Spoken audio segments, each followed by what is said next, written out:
The most important thing to know about operating the Fluke 754 or 753 calibrators is one button and three screens. The most important button to understand is the measure source button. It configures whether the calibrator is in the measure screen, the source screen, or the calibration split screen.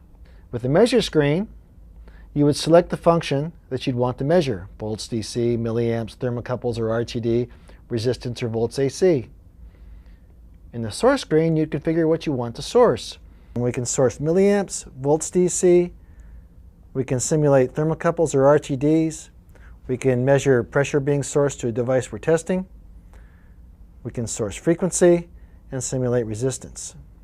In the split screen, you've configured the calibrator for these screens, and it's the calibration record mode, and you can go in and do a recorded calibration.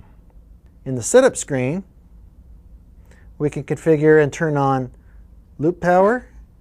We can change the direction of the HART communication signal from the digital connector on the side to the milliamp measurement ports.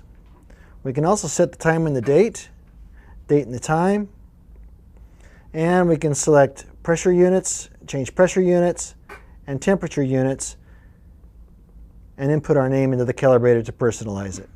And the backlight has a low, medium, and high setting.